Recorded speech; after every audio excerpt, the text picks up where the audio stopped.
Welcome, everyone, to another episode of the Reframable Podcast, the podcast that brings you people's stories and ideas about how we can work to reframe our relationship, not just with alcohol, but with stress, anxiety, relationships, enjoyment, and so much more. Because changing our relationship with alcohol is about so much more than changing the contents of our glass.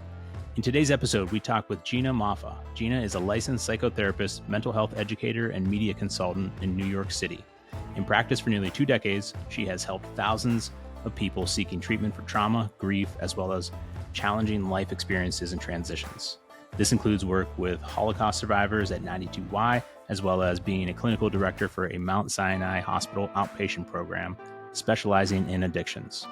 She received her master's degree in social work with a specialty in trauma from New York University, and her first book is coming out on August 22nd called Moving On Doesn't Mean Letting Go, a modern guide to navigating loss. She shares with us ideas on navigating the loss of connections, long-held coping mechanisms, and identity that can come about when we work on cutting back on or cutting out alcohol from our lives. My name is Kevin Bellack. I'm a certified professional recovery coach and the head of coaching at the Reframe app. This podcast is brought to you by the Reframe app. Reframe is the #1 iOS app to help you cut back or quit drinking alcohol. It uses neuroscience to reframe your relationship with alcohol and unlock the healthiest, happiest you. So without further delay, let's go chat with Gina. Hey, Gina, how's it going? Hi, Kevin. I'm well. How are you doing today? I'm doing pretty well. Can't complain. How's your, I was going to say, how's your week going? But how's your summer going too? Oh my goodness, is it summer? I feel like Yeah. this summer has been raining. I don't know about you, but on the eastern Yep. seaboard, and I've been in Colorado now too for a little bit. Rain is either following me or I'm following it, but it's Yeah. constant. So my summer's Definitely. green. Yeah. Yeah. Definitely green. I need to go out and cut the grass. Yeah. It's been raining a lot here lately. I'm in Cleveland, so not as bad as up in New York, I don't think, but yeah, it's still hitting here. So Well, I'll happily send some your way. But yeah. it's weather like this is really good for like getting internal and really like doing those Yeah. deep dives of thinking and feeling and allowing those feelings to come up. So it's an interesting thing because I think some of that is good fodder for therapy.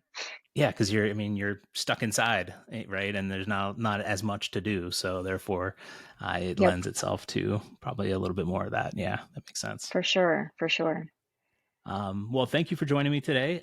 If you want to just kick us off with telling us a little bit about yourself and what you do and what you have going on, and we can go from there. Absolutely. Hi, everyone. I'm Gina Moffa. I'm a licensed clinical social worker who's trauma informed in grief work. And I have a private practice in New York City. I have a book coming out called Moving On Doesn't Mean Letting Go, and it is a book on navigating loss. Before all of this, I was working as the clinical director of the Addiction Institute at Mount Sinai St. Luke's Hospital in New York City. And so I have a very extensive history in my clinical work of working with substance use disorder and different types of addiction. So I'm really happy to be here today and sort of talk about the intersections of loss, trauma, and everything in between.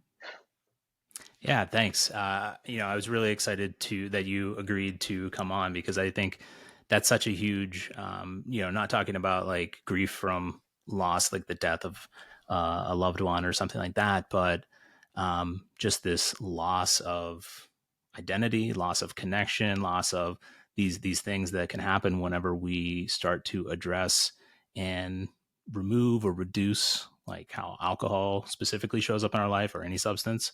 But yeah, that's so prevalent. I know I went through, that feeling of loss, that feeling of, lost identity. Um, Yeah. and yeah, it's tough to work through. What Yeah. made you get into this area of grief? Well, it started by way of trauma. And so when I left graduate school, I had specialized in trauma work. And one of the things that continued to come up for me was sort of the idea that there's a before and an after with trauma.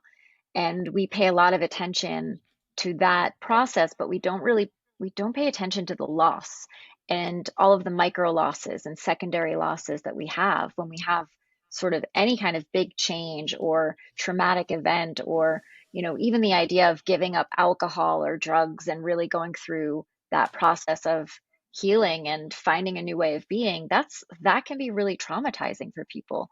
And we don't ever see or give any credence or respect or honor to the fact that you're sitting there in a void of loss, and now you have to sort of rebuild your life and rebuild your identity and rebuild what your rituals are for coping with hard days even.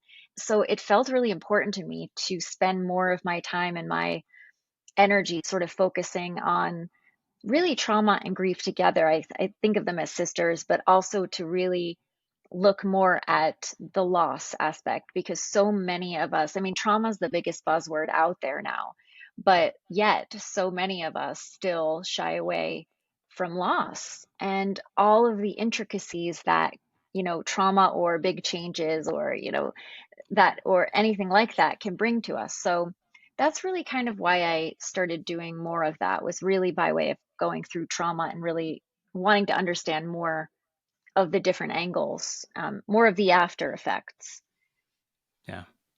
I love how you said about like the phrase that you threw out was micro losses, just because I think it's, we see, and correct me if I'm off track here, but, you see, we have loss, whatever that loss might be.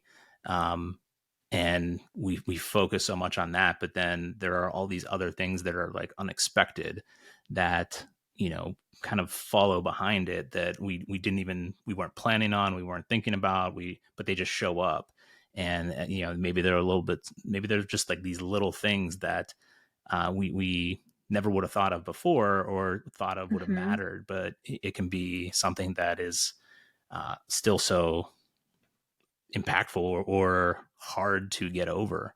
Um, yeah, how do we Absolutely. process all of that? Absolutely. I love the way that you just said that, and I'm thinking even of just before we started, and you said, I lost my best friend in alcohol, Yeah, and we know that. And then I follow up with, and you lost your sense of being able to know what to do when things got hard yeah, because you had that thing to go to.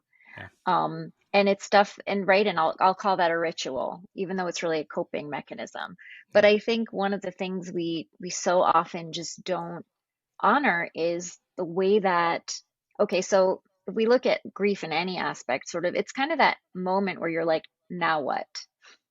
yeah, Right? So if you're coming out of rehab, for example, or you're coming out of treatment and something really hard happens, and now you don't have that thing that to go to that you did, and you're in that now what? That is really also what happens when we lose people in our lives, right? That person that's predictable and they're always, there for us, or, they're a family member, so we just take for granted that they're there. And it's sort of, okay, now what? How does my role change? And how does how do my coping mechanisms change? What path do I go down next in order to get to this new place? And so I think one of the first things we have to do is really just take that sacred pause and say, okay, I'm at that place where I'm saying, now what? I know that these people, places, and things that I had before are no longer good for me, or they're no longer the things that I can turn to, or I know that they're poisonous, toxic, etc., but I don't know what's next.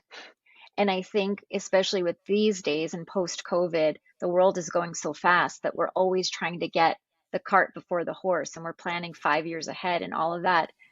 And yet, you and I know it's like that one day at a time. And I always say where we start is really just with our bodies, taking as good care as we possibly can. As simple and lame as that may sound, I wasn't doing that before. So how do I yeah, take care of my body now today? How can I give it water instead of what I was giving it before? Or how can I move it in a way that doesn't get my nervous system in a state of fight or flight? And it's just really I say slow everything down and take it that one day at a time and get straight to the body, because trauma and grief are both a full body experience and need to be healed and looked at and honored in the body. And so that's kind of where I would say we start. yeah. And that can be that can be one of the hardest things we do too, is like, because we are maybe always so go go go, looking so far ahead, and um using alcohol, in this case, as something that gets us through, that coping mechanism that we can use to get through stress, get through anxiety, get through sadness, joy, whatever that feeling might be. Um, and, I know personally when I stopped and said, okay, I need to change. I can't keep doing this anymore. I was still looking out so far ahead, like, okay, but what about that vacation? What about that wedding next year? What about, how am I going to get through stressful times at work and deadlines? And what am I going to do? It was just this spiral of what now. And over time, I learned that, okay, I've learned, I'm not good at it, but I work on it of bringing it back to the now, right? Okay, all I have is today. I can't focus on what's coming down the road there. So what can I do today to help myself? Um, and I don't Yeah, always make the right decisions on that still, but you're it's something that human. I work on. Yeah, Totally. And I mean, part of the healing and grieving process is giving ourselves that sense of self-compassion and grace for yeah, stumbling and for not getting it right. I mean, if we could get everything right, we wouldn't be like human. We're yeah, just clumsy. That's all there is to it. And I think it's really important. Look, I think the only thing we can do is stay in the now. But if we needed to, what we can do to prepare for the future is to get to know ourselves as well as we possibly can. And what that can look like is like, okay, so let me really get to know my triggers. Instead of befriending that alcohol, let me befriend my triggers. Let me befriend the things that make me want to drink. Instead of me not knowing how to cope, let me look at this as, instead of me saying like, oh, that's what I do to that's a self-destructive action that I take, right? That's another buzz term. I like to look at it as what is my rhythm for when things are hard? And how can I go along with this rhythm and understand it in a new way so that I can lean into that, allow whatever comes up to come up, be present with it in that moment, not judge it, not try to push it away, not any of that stuff, run away from it, but really be present with it. And some of the stuff I talk about in my book really is about grief rhythms, right? And it's just a matter of mhm, getting to know ourselves and how we cope with things that feel hard. And once we do that, I think we can allow the cycles to come and get to know ourselves and say, like, for example, one of them is the mover, right? Somebody who, instead of like wanting to feel, they just move, move, move and keep busy and all of that, right? yeah, It's like, oh, I know that I'm in that place right now. Like, cool. The more you know, right? And so yeah, I think that's all we can do is really just what you said is try as best we can to give ourselves that compassion, that grace, but also to get to know ourselves radically. I want to know exactly what triggers me. I want to know what sets me off. I want to know what happens when I allow that bad thought to turn into a bad feeling, to turn into a behavior. Because the more we know about ourselves, the more kind of hilarious it all is, because we're just imperfect, clumsy people. yeah. Uh, Yeah, that is kind of funny when you put it like that. I immediately thought back to some of the things I was doing early on that I was looking back on. It's like, it's just beating myself up for just doing the things that I always did for like 20 years. It was like, okay, well, how did that help me? Right? How did that make things better? I love how you said befriend your triggers because a lot of people, myself included, like I'll probably say that all the time, like myself included, because I Yeah, would use yeah, that I fought those triggers, fought those things. Like, how do I fix this? How do I get through this? How do I just why can't I make this go away? So when you say befriend a trigger, like what's some thoughts behind that someone could take and use in like a way to approach it? I would always say I learned this from somewhere. I can't pinpoint where, but I would tell myself to get curious about it. Like, yeah, where did that come from? What just happened? Like, why? Yeah, okay, I got stressed out and I wanted to drink, but where did it really come from? And I can backtrack it like hours into just a comment that someone made earlier in the day, perhaps. But I didn't know that unless I looked at it and tried to dig a little bit deeper than just think like yeah, stressed, drink. absolutely. And just knowing that in a way is part of the befriending, right? The curiosity. But it's also that it gives you sort of a fork in the road, right? So if we know, for example, a trigger can be having a fight with someone we love, right? And we know that when that happens and that person says that one thing that pushes our buttons and then that causes us to drink, there's a choice right there. And I can say, okay, I know that when so and so says this thing to me, or we get into the same argument, or we have this pattern of fighting over the same things, that this is the path I take. I'm going to befriend myself instead, and I'm going to befriend that trigger by making a different choice. And this is a practice, by the way. This is not something that we can do 1 to 3 times and get it right. But it's as many things are in life, especially with being present and getting to know ourselves. It's really a practice of saying, I can self-destruct, right? I can make a choice that hurts me in the end because I've been triggered by this painful thing and use this as a coping skill to hurt myself or numb myself or run away from that feeling, even though I know when I sober up, that feeling will still be there. Or I can Yeah. befriend it and say, okay, wow, like that really hurt me. I continue to be hurt by the same thing, but what can I do to nourish myself instead? What can I do to comfort myself? Who can I call to get some comfort and love and support that I need, and to do whatever, I would always say make a list. What does it look like to befriend your triggers? And it always involves connection of some kind with self and others and compassion, right? So can I give myself compassion, and with whom can I get compassion in my life? And I think that's it. But it starts with that sense of curiosity. So you're already doing it, Kevin. Yeah. Uh, yes, I've been very curious over the last 4 years. That's for sure. About as things come up, but that's one. But that's it. Like before that, in the first 3 decades or 4 decades of my life, whatever, um, I just put my head down and Yeah. my rhythm, as you said earlier, was to plow through things and say I was fine and nothing bothered me and work, work, work. And oh, here, let me grab this crutch to help me along, to help me, walk through that. Uh, so putting that crutch down, you know, obviously threw off my rhythm.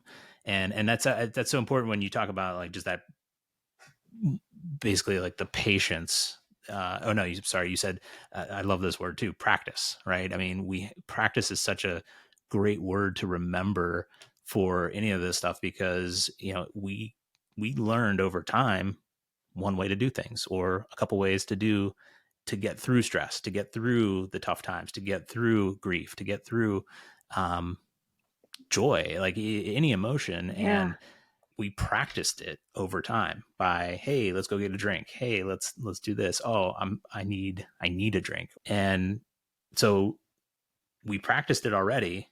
Guess what? Just like any, sporting event or anything like that, you got to practice to get better at to learn a different way. Um, and so that practice can be so important to remember, to build into your day, build into your life going forward, whether you're looking to cut back, whether you're looking to quit.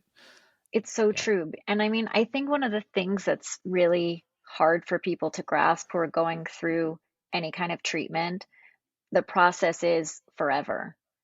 There's no end date. Yeah. And I think that can be really overwhelming for people who are like, well, I've got 30 days and then I'm good. And it's like, nope, you Yeah. have every day for the rest of your life that you get to practice this. And for most people, and this is completely understandable, that is mind-blowingly, overwhelmingly, horrifically painful to hear and terrifying. And that is why it's so important to say it's a practice. It's one day at a time. We have to give ourselves that sense of grace and like compassion. But mostly we have to rebuild a life so that every day can feel easier.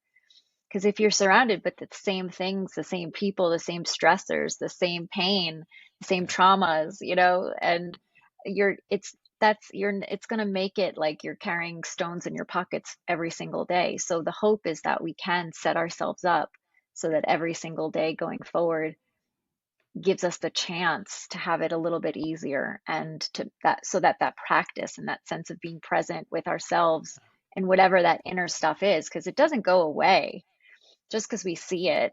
It's just, Yeah. it's still there. It's just that we're going to learn to engage and tango with it differently. And Yeah. that can be really hard for a lot of people, and it's so understandable. So I sit here with empathy. Like, I know what I'm saying is sounds easy, Yeah. but I know how hard it is day by day. Yeah. I think everybody knows like that easier said than done for sure. But focusing on uh, just taking it day by day is hard. Focusing on, oh, this is going to be forever is hard. But, it's just that you use, I think we all have to kind of wrap our head around the way that works best for us, right? Some people can say, like, I will never ever do this thing again, whatever it is. And others are like, I'm taking it one day at a time for the rest of my life. And two ends of the spectrum. For me, I still don't say like I'm never going to drink again, because I don't like saying that. It just doesn't work Yeah. for me in my head. Because I always joke and say I don't know what I'm going to feel like when I'm 70, when I'm 80, if I make it there. Like, who knows? I don't have to care about that right now though.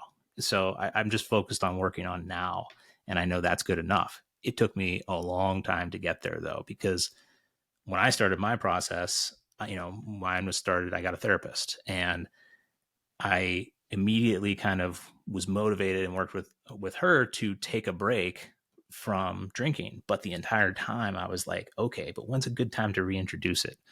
When can I moderate better? When can I do this? Like, I was always thinking about, okay, but then what? Then what? Then when can I do it? And it was only by me just continuing day by day to work on it and focus on it, whatever it was, because I did go back and moderate and I did try that. And then I did go back and try alcohol free again. And that's where I'm at now, because I realized by keeping going, by practicing, I Hmm. found the thing that helped me, that worked for me. And it took, I don't know how many days to get there. I don't, I don't, you never know when it's the clock starts on something like that. And So when, true. you finally make the decision or whatever that you're done or moving on.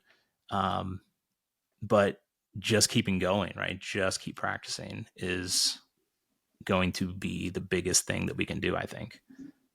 100%. And, I think, because I work primarily with people who've endured different types of trauma and loss, to me, it's like, and a lot of the people with whom I work also go towards substances to not feel that loss. So it's sort of like that Yeah. cycle where you don't know which one is the chicken and which one is the egg sometimes. But I think it's so important that within that practice and all of that, that we allow ourselves to feel and to really meet all of those things that we were trying to run away from, and all of those things that come up when we stop moving and stop numbing and stop running, knowing though that it's going to hurt and it can be terrifying. And so to not really go it alone. And I think that, that can be really hard because there's not a lot of easy access to help. So I think, Yeah. I mean, there are meetings, of course, but I think, for therapy and, kind of more structured treatment, it can be really hard to access that. And so it's it makes Well, it sort of harder, that's all. yeah, and you mentioned before about one of Hmm. the big things is getting that connection, right, with people, Yeah. connecting with yourself, connecting with others. And speaking of grief, with that connection is we can sometimes lose connections we've had. We lose friendships because we used to always go out and drink together. And now I'm not drinking, for example. And so what are we going to do? Okay, it depends on the friendship, right? It depends. I mean, it's if it's a really good friend and they're comfortable with themselves and that, maybe we switch to coffee instead of going to a bar. But there are a lot of people who don't understand or don't want to change or don't want you to change. Um, and we lose friends because of it, at least in the short term. And, how can we go about dealing with that loss of connection there and then Mhm. finding other connection that can help us? Yeah, I mean, I think that's one of the more painful losses with Yeah. any change, right? Even with any kind of grief, right? Bringing myself, when I lost my mom a couple of years back, the people that I thought would be there for me weren't. They really couldn't handle the changed me. And so I see it with anyone who's gone through a loss or a trauma or a really big change, like, stopping taking substances, that people don't know how to identify with the new you. They're afraid of it. And what it does is it also mirrors to them the things they need to look at. And whether it's mortality or their own behaviors or, their own coping mechanisms. But I think when you stop drinking and people know you as somebody that they go out with and have fun with, and, you know, life is enhanced and your friendship is enhanced by, say, alcohol, for example, it's like, okay, what do we really have in common anymore then? Was this our common denominator? And because it's not just that the actions we're doing are different now, like getting coffee versus going to the bar, but how I relate to you is different. Who I am is different because now I'm going through this soul searching journey that can be really painful and it changes me. I'm no longer that same person anymore, or at least I won't be. And so there's so many Mhm. different levels on which we lose people in our lives if they aren't able to meet us where we are at this point. And sometimes we don't want to meet them there either. They may be a trigger. They may be a part of that Yeah. toxic stuff that we're a part of. And that's even harder in a way for us to say, I love you, you're totally good, but my life is different now and I can't be around you. And that is hard and painful. And so we grieve decisions that we make too. We grieve the good things for us too. And it makes it really tricky. But the people in our lives that can support us and be there when we need them to be, to give us those pep talks when we're feeling low and we think we might relapse, or, those friends who can say, look, Kevin, I know that you don't promise that you're not going to drink forever. And I know if something really hard happens in your life that's unexpected and tragic, that this could be a really treacherous time for you. Let's prepare. Like, just know that I'm your lifeline. Just know you can call me and I'm going to be here to help you, through that sticky tar pit. And I think that just sometimes knowing that doesn't necessarily make it always easier, but it sure gives us a sense that we can in a way we Yeah. couldn't have before. And so I think we have to rebuild those new connections in that way and just say, this is what could happen. This is who I am now and who I could be or how I could fall. And I need people who won't celebrate my fall by saying, no problem, let's just go get a beer because, like, shit's already hit the fan, Yeah. you know? Yeah, because that's something that people worry about too. Is like, okay, well, I don't want to tell people. I try and act like nothing's changed because I don't want to tell people I am making this change, because what if I fail? What if? And that goes back to, this is a practice. We're not going to be perfect. We are just working through this. And so how can we frame it in a way that um isn't like, hey, I'm never drinking again and I'm going to be perfect. And, not that anybody really says that, but, I'm just working on myself. I'm just trying to work on this thing. I hope that you can support me. I hope that you can be there for me. It may not be perfect. I'm not perfect. Um, but I'm just working on myself.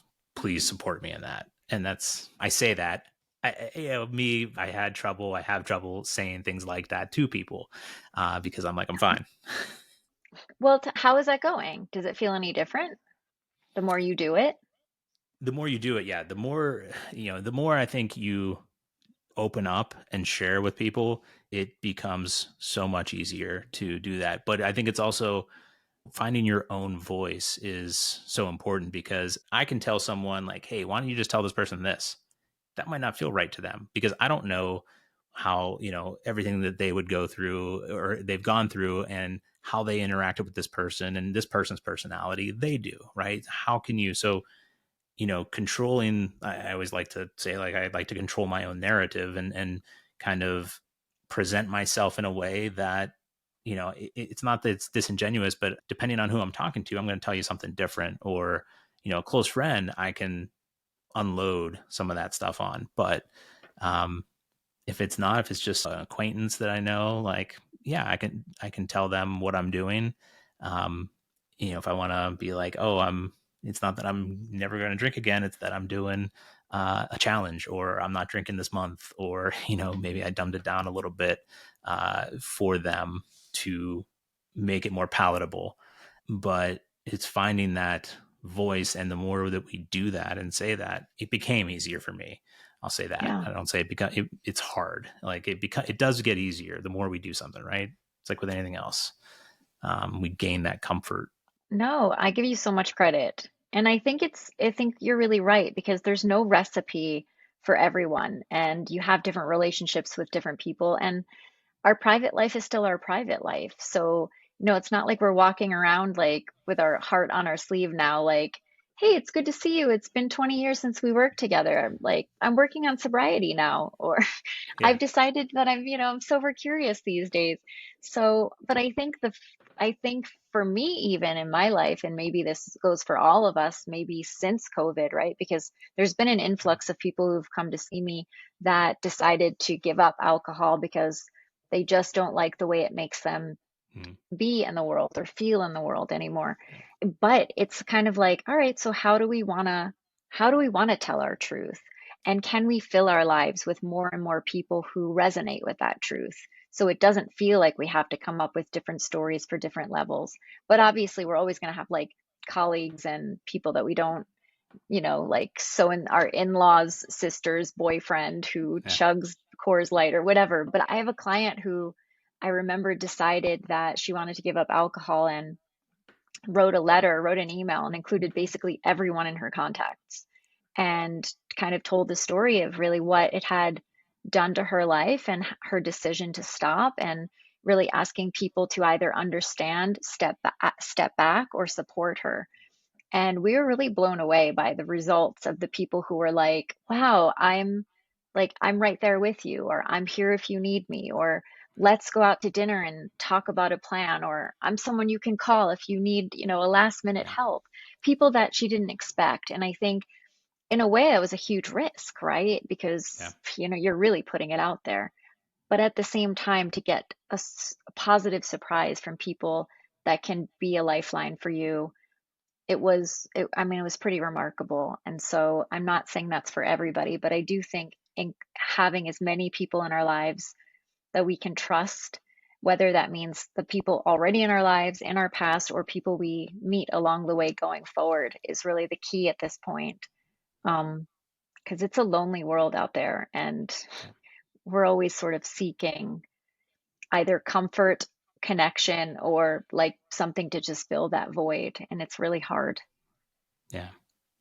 And that is sad because it is a lonely world, but everybody's seeking connection, right? And it's just like we need to almost just it's hard. We have to put ourselves out there like this person did. I mean, that's amazing to you know, just to send it out to as many people as and just wait, right? I mean, that period it's probably terrifying to wait and see. But then once you start getting people, coming in like I'm here for you and all that, then it's like that weight off your shoulders. Um, and finding that can be tough. I mean, because I always say too, like it's one thing to do that. If you can do that and blast it out to everybody, awesome. But I also say like start small, right? Like you probably Yeah. know who's going to support you, so start there. Like start with that person, or find like-minded people. Like with Reframe, we have community meetings every day. There's a forum in the app that people can go to and see, and just even if you're not like sharing, you can just listen and just hear other people, see other people talking about this and realize like you're not alone. I think Yeah. that's huge for the connection piece. 100%. I love Reframe. I'm checking it out myself. Just to, it's really, it is a remarkable thread that you have there for people to hold on to. It's like gossamer cords, even if they don't speak, even if they're not ready to. And exactly what you said is to start small. This was a really huge risk. Um, and some people are that personality, right? Where they like jump out of planes and, Yeah. you know, they scale mountains and whatever. So this is that kind of personality where I'm going to go big or go home.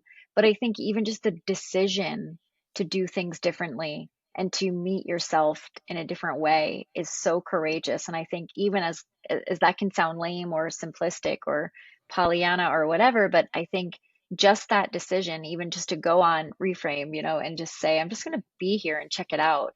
Yeah. We don't give ourselves enough credit for these moments that we make the right decision or we do Yeah. the next best thing. We just don't give ourselves enough credit for the good stuff we do. No, that's 100% true. I agree with that. We're so used to looking for the negative or putting ourselves down or we're not good enough or, oh, yeah, okay, I went a week without drinking, but then I drank last night. Like it's all gone, right? That's 7 days are gone. And no, you had 7 days. You drank last night. What are you going to do now? What are you going to do tomorrow? Yeah. How can you move forward? How can you take that as practice and um, learn from what happened? Should I have reached out? Should I have connected with somebody? Should I have done something else? And I Go ahead. think just even, yeah, even just doing that and like taking back that sense of control, because otherwise it feels like you lose everything and there's nothing else. Like what's the point, right? And you're back at that place where you're like, now what? But really it is that keep going moment. You already made this decision. We just keep going. And really a lot like grief, right? The grief process is all about surrender. And I think so is the process of deciding to stop substance use, um, is really about the surrender of it. Like, I can't do it this way anymore. I Yeah. don't have the control over this. And here's what I can control though. And it's that day by day choice. So if I couldn't surrender to that yesterday, like here today, I'm back at it. Yeah. Um, but that's more of that grace that we don't give ourselves.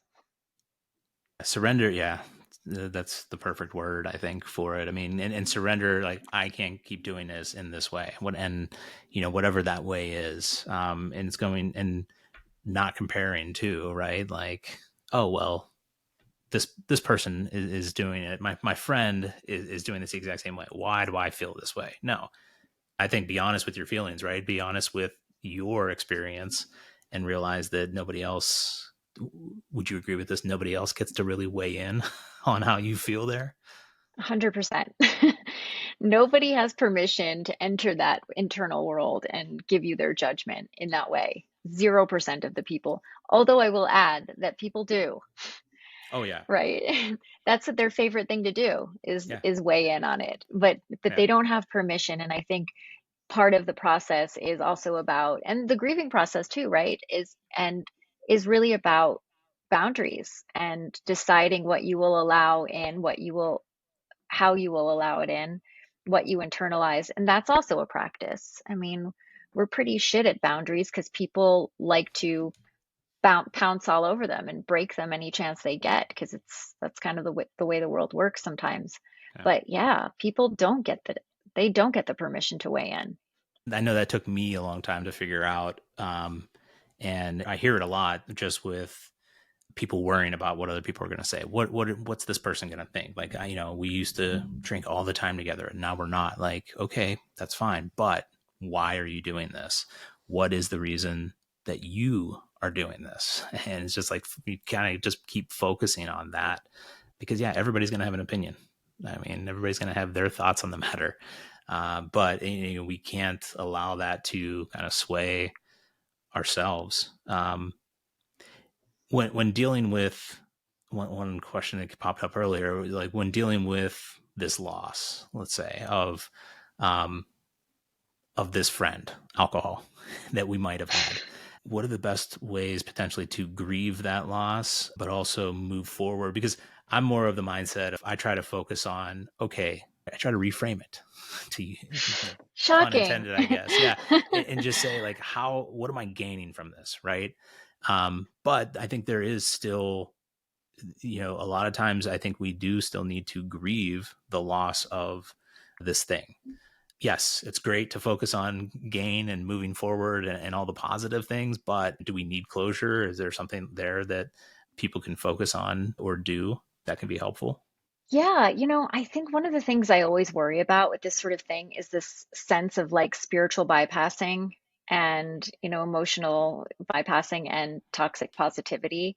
Yeah. I think that we have to be really careful of not jumping ahead to the moving on and letting go and like the good vibes and all of that. I think it's really important to focus on like the darker feelings that will come up, and I think it's really important to honor the fact that this substance, whether, so let's, for example, use the alcohol, Right. it did something for you that was so important that it was a really big part of your life.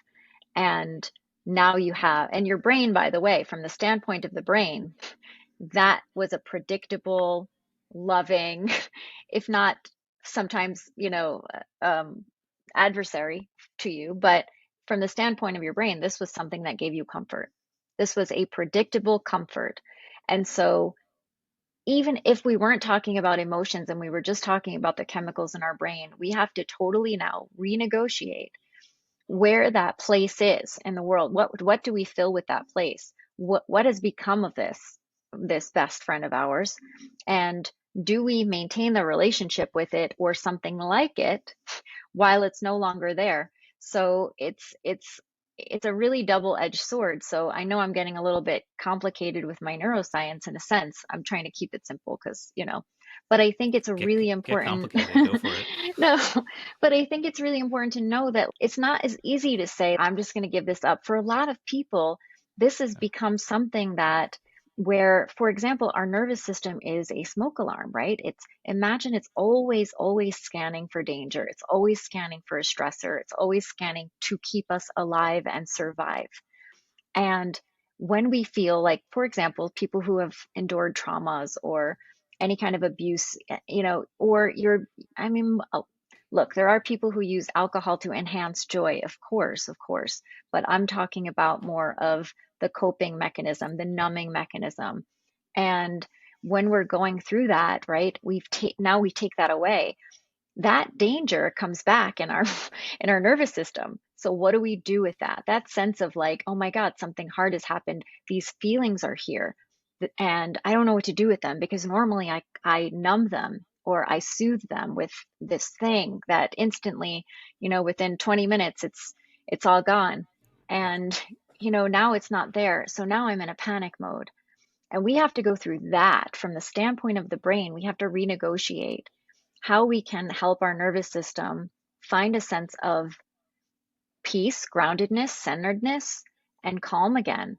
So we have to do that on top of feel the things that we didn't want to feel to begin with. Yeah. And people wonder why it's so fucking hard. It's physically, you know what I mean? It's Yeah. just layers of really trying to renegotiate who we are, how we deal with survival, how we deal with our nervous system, right? A lot of people are born with high adrenaline and high anxiety. And so this isn't something that changes. This Yeah. is something that makes it much more traumatizing when they go through something hard. And we have to think of all of these different layers if we're going to kind of take something away. So I always say, if we're going to take something away that's given us hope, calm, a sense of being Yeah. alive and soothing and comfort, we better replace that with something damn good, because it takes so much then to just live in that void. We can't just cover it up with sparkles and saying like, oh, let's just keep it moving, let's just let it go, we can just move on. It is hard. And I think even when people are in a place of like, I can quit this cold turkey, no problem, it doesn't mean that the things that caused them to go to that in the beginning are gone. It just means that they have to actually face it in a new way. And that is can be complicated, re-traumatizing, and really terrifying. And so that's why I say go slowly, allow the feelings to come up, whatever they are, but do it in a safe way, because people who usually go to substances are not used to feeling safe. And Yeah. so we have to also redefine what safety looks like in our own bodies, in our own lives, and with other people. And so basically, it's a tall order on how we sort of move forward. But nobody gets to decide how you feel safe. You do. Yeah. And so I say, if you can, that's why it's so important to connect with people who make your nervous system feel safe. Not just people who say, Kevin, I'm a safe place. You can tell Yeah. me anything. Your body's going to tell me whether I'm safe or not. Not Yeah. not me. And I think I took a country road here. Now I lost my place of where I was really going with this. Huh. But my but my hope is that really just know that we can't bypass the hard, sticky shit that Yeah. comes with giving something up that we have known to be a best friend, a comfort, and a placeholder for any of this shit we just have never wanted to feel or couldn't because we weren't given the tools to, right? So many of us are taught that bad feelings are bad and don't feel them, Yeah. or, Yeah. if we feel them, they'll never go away or they may destroy us. There's a million feelings don't destroy us, right? But we've been taught sometimes that they do, especially in Western society. Yeah. So we do whatever we can to avoid that. And in turn, even our neuroscience follows suit. And so it's a big feat. And so I give so much credit to every single, that's why I say we have to give ourselves credit for the moments we do Mhm. something good because it's not easy Yeah. and it's courageous to take that first step. And there's a lot that comes with it that we have to sit with. Yeah. And yeah, and I love how you called out too those like bad feelings. Those, I hate using good and bad for like anything anymore because I'm like, nothing is really good or bad necessarily. Like, yeah, oh, it's bad if I cry. It's bad if I, get angry or something like that. I'm like, no, like that's telling me something. That's, I always say I have tear ducts for a reason, right? I mean, I wouldn't have them if I weren't there for me to use and soothe myself or whatever that might be. But anger is pointing me towards something. Like, so how can it's hard to sit with that. It's hard to, sadness, anger, stress, anxiety, depression, all those things like that. It can point me in the direction of what I maybe need to work on, or it's not a bad thing if I feel those things. But it's hard, like telling yourself, I can get through this without drinking, for instance. I can get through this. I mean, that's, because until you prove it to yourself, the first thing I thought of was like, there's no way I can get through this without drinking. Yeah. Um, and it just took it takes what it takes. It's different for everybody, right? So, it took for me talking with somebody, saying these things out loud to somebody for like the first time in my life in order to even start to look at them, even start to shine that light on them. Because that was scary, but it keeps going back to doing what you need to do for yourself, not for anyone else. Um, it's so Yeah. important to focus on.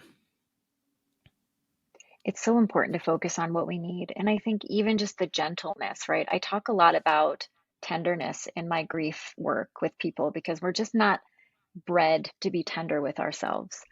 And so I sometimes will say, like, look, I'll put my hand on my heart and say, if I'm not going to take this drink, like, what do I need? Like, what do I need to feel? What needs to be heard within me? What needs to be soothed? What needs to be tended to? um, and to do my best to answer that in a loving, tender way. It isn't easy. Again, I say over and over, that's the practice. If I'm not going to do what I always did, and I can put my hand on my heart just as I'm doing with you right now and say, what is it that I need? What needs to be felt? What is the question that's coming up for me that makes me want to go to this thing? Um, and what do I need to be feeling that I keep wanting to push down? Because it's really, really always about sort of chasing or avoiding a feeling. And, emotions a lot of the time are better in motion, right? Anxiety, anger, those are things we have to move through our bodies. So when we sit down and we drink, we're piling on top of it, right? It doesn't Yeah. make us less angry. Yeah. And more times it makes us more angry. And so I always say, like, if you're feeling anxious, if you're feeling angry, move your body, hit something, not like a pillow, like not a Yeah. person or an Punching animal, bag, but a pillow. Yeah. yeah, but and so those are the things that are good to keep our nervous system sort of like, we don't want it to go into a sense of fight or flight. But like, if you're sitting with anxiety, don't sit with it. Say, okay, like, and Yeah. my hand is on my heart. What do I need? I'm feeling anxious. Let me get up and take a walk. Let Yeah. me get my Swiffer and like hit my pillow with it or something, whatever it may be. Or, you know, let me get on my Peloton. I don't know what it is, whatever it is, but to remember that emotions like anger and anxiety are better in motion, and to really sort of continue to lean in with whatever it is that you need, because you have to put yourself first. And it really is, again, I'll go back to kind of what I said in the beginning is about really getting to know ourselves, our triggers, our feelings, what comes up when, and how to really tend to it in a way that doesn't push it away or flavors it with toxic positivity. So, Yeah. and it's all possible, obviously, but it's a journey and it's a process, and it's probably the most courageous thing we will do for ourselves. Yeah. 100%. And yeah. And it's because it is hard. It's not taught to us. It's not, I mean, no, the whole thought of like know thyself, like know, getting to know yourself. Um, it's scary. Like I stopped drinking at 39 years old, 40 years old. And I was like, who the hell am I? Like, what have I been doing? I work. Um, I'm a husband, I'm a father, I'm a accountant, at the time, and Hmm. I don't know what else. And I drink, but that was okay. Like I gave myself permission to be like, okay, I can figure this out. Like I can work on myself, and I don't have to have all the answers right away. Um, because that again goes to the I want to know, like, where am I going with this? When is this going to happen? Is it going to take 21 days? Is it going to take 30 days? Is it, those types of thoughts just flood in. And as you were saying too about I love that emotions are better in motion. I'm totally using that because It's all because it's so yours. true. Yeah, because it's so true, because it's like whenever I am struggling with something, my natural inclination is to just sit with it. My body, my mind wants to just sit in that. And it takes effort to not. It takes effort because Yeah. maybe, I don't know if that's because I sat with it with alcohol, but it takes effort to go against the grain there. Going to follow up with you, and I'm going to check in with you now, and I'm going to see if you've been if you've been using your motion when you feel anxious. And look, it can be as easy as like doing 15 jumping jacks if you can't Yeah. go out and take a walk, and just seeing if it makes a difference for you. It is really hard, and it isn't just with drinking, right? We're not Yeah. modeled to feel our feelings. So we're modeled to push them down or to avoid them or to pretend they don't exist or compartmentalize them, whatever. So it makes sense that none of us, it doesn't come naturally to move, to sort of say, okay, I notice what I'm feeling is anxious. I'm not going to actually do what CBT says, right? Which is, to Yeah. me, nobody can see me right now, but I'm basically putting my hand by my neck and saying, like, it's like therapy from the neck and above. And that's not what we need. We need a whole body therapy. And so if you're going to someone and you're just talking to someone, you're still just sitting in the feelings. And that's great. Obviously, talking is wonderful. But I Mhm. always say, add to it. What else can we add to it? Let's make it a really great salad. What makes your salad great? It's not just lettuce. Let's add to Yeah. it. What else can we bring in there that's going to make this really nutritious and wonderful and great? And and it's going to be a whole body thing. So if anybody is listening and therapy is good and working, I'd say, great. I'm so happy. Keep that. And what else can we do? What else can we do to bring in the body? Yeah. And I'm just going to check in, like just notice with yourself. You're angry, you're anxious, any of those types of feelings, just shake it out. Put on a Yeah. song that you love and dance to it. I don't care what you do, but move your body. I love using music. I will not be dancing, that's for sure. But I will throw on a song very loud and maybe rock out to it a little bit. I'll Um, take it. yeah, and what we talked about this at the like before we started here about how it's you mentioned about like nobody wants to do this or it's not natural, and I had mentioned too about like just dealing with grief or addressing grief, and it's an uncomfortable topic for me as a whether it's just me or me as a guy or me as whatever it is, just like talking about when I feel sad, talking about when I am upset, talking, let's leave it at that. Talking can be difficult, and so finding ways to get around that has been tough. One that I always bring up is I journal. Another one, therapy. I started journaling because I would journal and share that with my therapist. Like that was part of Yeah. that was part of my process. But just getting those thoughts out that was a way for me to do it in a safe space for me to process it and then share it when I was ready with other people.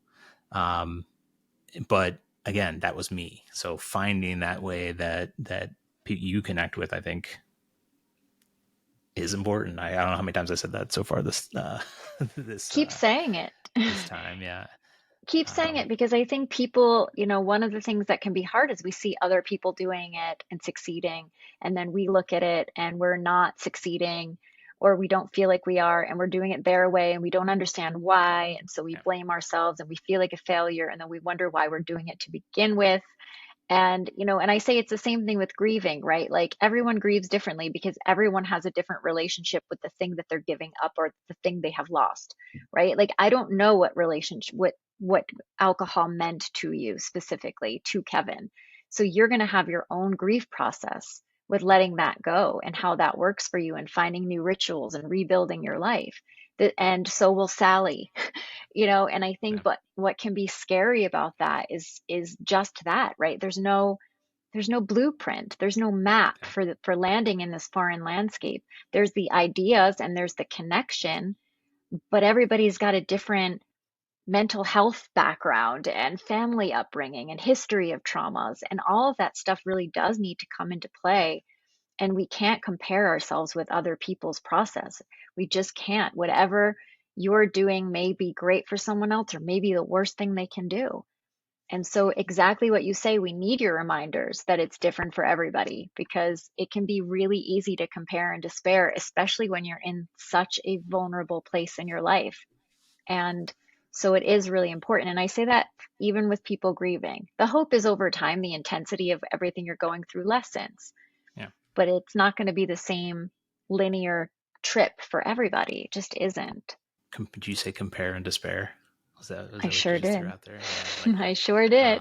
Because yeah, comparison is tough, and comparison. We look at other people and we're like they, even if we're in a reframe community meeting, this person's on day 30 and they're feeling great, and I'm on day 30 and I feel like garbage. Like, Yeah. but we don't know where they came from. We don't know how long they've been working on this. We don't know what else is going on in their life. And day 30, day 7, day 1, whatever it is.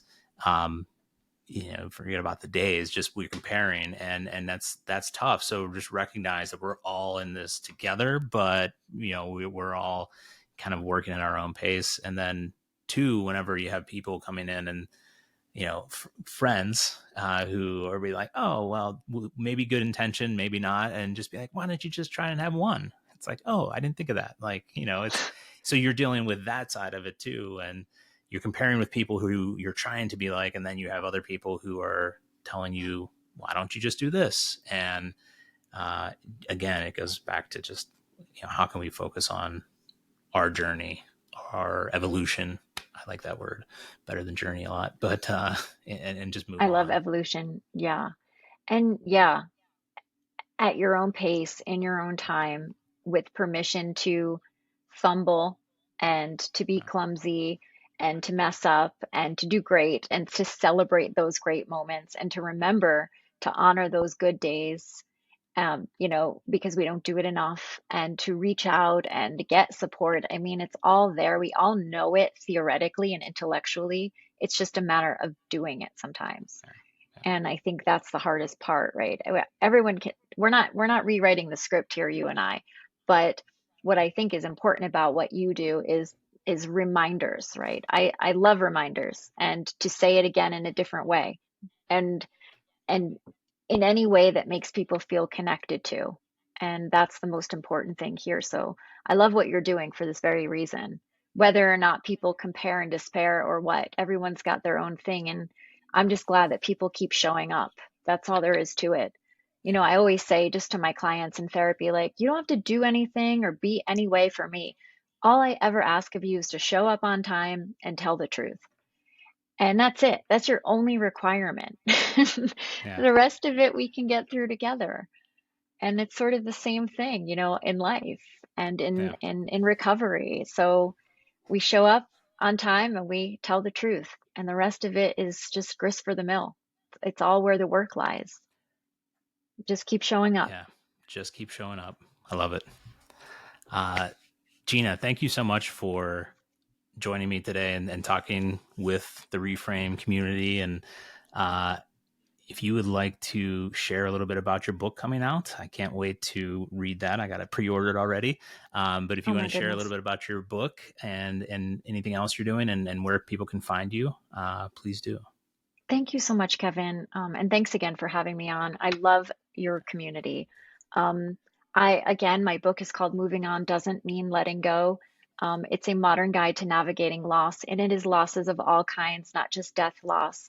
And the hope is it is really for people who've also endured trauma, to really contend with the ways that we've changed and how to rebuild our lives and just to have a sense of agency over things that feel really unpredictable. So it's a little bit of my story of loss and, my clients and some exercises and tools that I hope beyond hope, are helpful for people. And you can find me also at ginamoffa.com, and my Instagram, which I love trying to build a community there, is at Gina Moffa LCSW.